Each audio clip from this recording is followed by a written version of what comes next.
ப்ரீவியஸாக நம்ம margin property பார்த்தோம். அதே மாதிரியே தான் பேடிங் ப்ராப்பர்ட்டி. மார்ஜின் அப்படிங்கிறது அவுட்டர் ஸ்பேஸ், பேடிங்னா இன்னர் ஸ்பேஸ். ஓகேங்களா? ஸோ அப்போ பூட்ஸ்ட்ராப்பில் அந்த கிளாஸஸ் எல்லாம் எப்படி மேனேஜ் பண்ணுறது அப்படிங்கிறத பற்றி உங்களுக்கு நான் தெளிவாக சொல்கிறேன். இப்போ இதில் பாருங்க, சேம் நீங்கள் அங்கே நீங்கள் என்ன யூஸ் பண்ணீங்களோ அதே கிளாஸஸ் தான் இங்கே நீங்கள் யூஸ் பண்ண போகிறீங்க.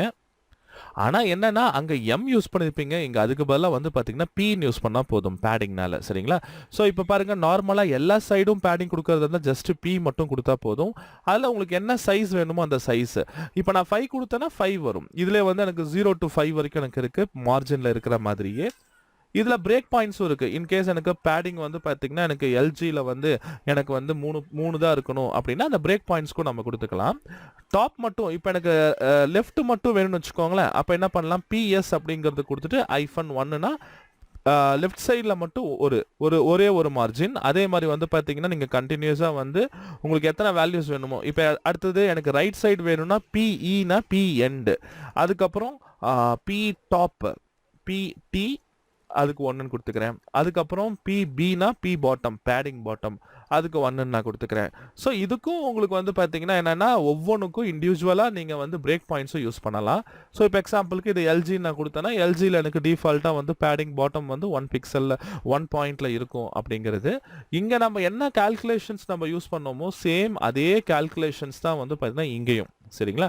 பேடிங்க்கும் அதே தான். நம்ம அப்படியே நம்ம லைவாக நம்ம யூஸ் பண்ணலாம். சரிங்களா? ஸோ இப்போ இங்கே பாருங்கள், நான் இங்கே போட்டிருக்க அதே டிசைனில் நான் ஒரே ஒரு இதை மட்டும் நான் எடுத்துக்கிறேன். ஒரு ரோவை மட்டும் காப்பி பண்ணிக்கிறேன். இங்கே நான் பேஸ்ட் பண்ணுறேன். இங்கே பாருங்கள், இந்த ரோவில் வந்து பார்த்தீங்கன்னா காலம் 6 இருக்குது. வித்தவுட் பேடிங் நான் வந்து கொடுத்துக்கிறேன். வித்தவுட் பேடிங்கில் எப்படி இருக்குது? ஓகேங்களா? அதுக்கப்புறம் இதே மாதிரி இன்னொரு ரோ காப்பி பண்ணிவிட்டு வித் பேடிங்கில் நம்ம காட்டுவோம். டிஃபால்ட்டாக பேடிங்கில் நான் 3 கொடுக்குறேன். அப்போ 3னா என்ன மீனிங்கு? 0.3 அப்படின்னா 16 பிக்சல்ஸ். அப்போ இன்னர் ஸ்பேசிங் வந்து 16 பிக்சல்ஸ் வந்து இதுக்கு வந்திருக்கும். அப்போ சேவ் பண்ணிங்கன்னா இங்கே பாருங்கள், இது சுற்றியும் நமக்கு 16 பிக்சல்ஸ் வந்திருக்கு. இங்கே பேடிங் இல்லாதனால தான் இது டிஃபால்ட்டாக மேலே இருக்குது. ஸ்ட்ரெச்சாக இருக்க உங்களுக்கு ஃபுல்லா வந்திருக்கு. இது நீங்க இன்ஸ்பெக்ட் கொடுத்து பாருங்க. இதை மட்டும் செலக்ட் பண்ணி இன்ஸ்பெக்ட் கொடுத்தீங்கன்னா அதோட லேஅவுட் ப்ராப்பர்ட்டியில நீங்க ஜூம் பண்ணி பார்த்தீங்கன்னா தெரியும். பாருங்க, சுத்தியும் 16 பிக்சல்ஸ்க்கு உங்களுக்கு பேடிங் வந்திருக்கு. ஆனா இதுல பாருங்க, உங்களுக்கு பேடிங் அப்படிங்கிறது உள்ள ஒண்ணுமே இருக்காது. டிஃபால்ட்டா வந்து டிஃபால்ட் பேடிங் இங்க 12 பிக்சல்ஸ் டிஃபால்ட்டா இருக்கு. அது வந்து கட்டர் அப்படின்னு சொல்லுவாங்க. ஓகேங்களா? ஸோ இது வந்து பார்த்தீங்கன்னா நான் வந்து பேடிங் மேனுவலா கொடுத்தது இந்த ஒரு ஆப்ஷன் தான். ஸோ அப்ப அங்க நம்ம என்ன யூஸ் பண்ணோமோ அதே தான் இங்கேயும். இப்போ இதில் பாருங்க, நான் சேம் இதே மாதிரி இன்னொரு காப்பி நான் எடுக்கணும்னு வச்சுக்கோங்களேன். இன்னொரு காப்பி எடுத்துட்டு அதில் வந்து பார்த்தீங்கன்னா இது வித் பேடிங் வந்து P3ன்னு வச்சுக்கிறேன். P3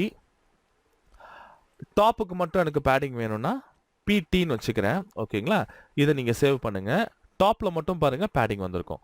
இதை நீங்கள் இன்ஸ்பெக்ட் பண்ணி பாருங்க, உங்களுக்கு டாப்பில் மட்டும் 16 பிக்சல்ஸ் உங்களுக்கு வந்திருக்கும். ஓகேங்களா? பேடிங் டிஃபால்ட்டாக டாப்பில் மட்டும் 16 பிக்சல்ஸ். இந்த பக்கம் இருக்கிற பேடிங் வந்து பார்த்தீங்கன்னா டிஃபால்ட்டாக உங்கள் ப்ரௌசரில் வர டிஃபால்ட்டாக பூட்ஸ்ட்ராப்பில் காலம்ஸ்க்கு இருக்கிற பேடிங். நீங்கள் இதில் பாருங்கள், டாப்புக்கு மட்டும் கரெக்டாக இருக்குது. அதே மாதிரி வந்து பார்த்தீங்கன்னா நான் என்ன பண்ணுறேன், பாட்டம் வேணுமா பி கொடுங்க, பிபிக்கு மட்டும் கொடுத்துட்டு நான் சேவ் பண்ணுறேன். இங்கே பாருங்கள், பாட்டமுக்கு மட்டும் எனக்கு பக்காவாக வந்திருக்கு. இது நீங்கள் செக் பண்ணிங்கன்னா தெரியும். நீங்கள் கொடுத்த 16 பிக்சல்ஸ் இங்கே பாருங்கள் பாட்டமில் கரெக்டாக வந்திருக்கு.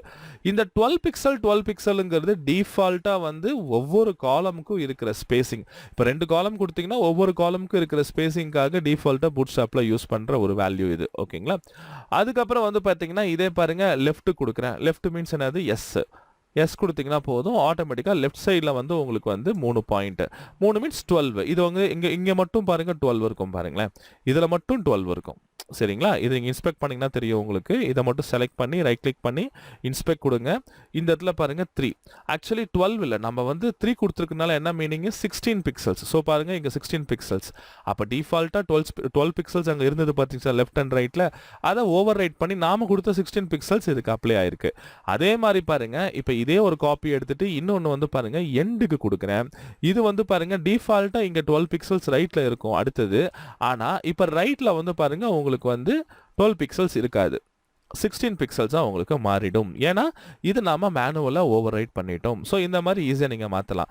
இல்ல நான் சொன்ன மாதிரி எனக்கு எக்ஸ் ஆக்சிஸ் மட்டும் மாத்தணும் அப்படின்னு நீங்க நினைச்சீங்கன்னா எக்ஸ் மட்டும் கொடுங்க. எக்ஸ் மட்டும் கொடுத்தீங்கன்னா போதும். எக்ஸ் ஆக்சிஸ் மட்டும் 2 சைட்லயும் பாருங்க உங்களுக்கு 16 அப்படின்னு இருக்கும். ஓகேங்களா?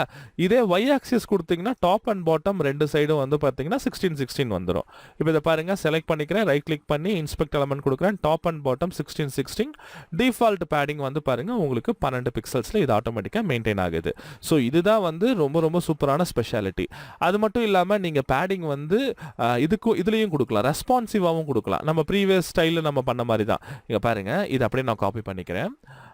இதுல நான் என்ன பண்றேன்னா இந்த இடத்துல வந்து எனக்கு லார்ஜர் டிவைஸ் அதுக்கு மேல வரும்போது பேடிங் வந்து எனக்கு 5 இருக்கணும். 5 மீன்ஸ் என்ன அர்த்தம்?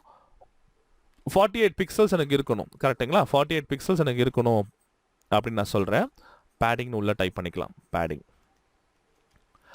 ஆனா லார்ஜர் டிவைஸ்க்கு கீழ போனா எனக்கு என்ன ஆகணும்? பேடிங் வந்து 2ஆ மாறிடும். 2 மீன்ஸ் என்னன்னா 16ஆ மாறிடும். ஓகேங்களா? இங்க பாருங்க லார்ஜர் டிவைஸ்ல இருக்குங்களா? அதனால தான் பேடிங் வந்து பாருங்க இத இன்ஸ்பெக்ட் குடுத்தீங்கன்னா போதும். சுத்தியும் பாருங்க 48 பிக்சல்ஸ் உங்களுக்கு வந்திருக்கு. இது பாருங்க சைஸ் குறையும் போது பாருங்க ஆட்டோமேட்டிக்கா பேடிங் உங்களுக்கு குறைஞ்சிருச்சு. ஸோ 2ஆ இருந்தா என்ன அர்த்தம்? 8 பிக்சல்ஸ். அப்ப சுத்தியும் பாருங்க உங்களுக்கு 8 பிக்சல்ஸ் நார்மலா வந்துருச்சு.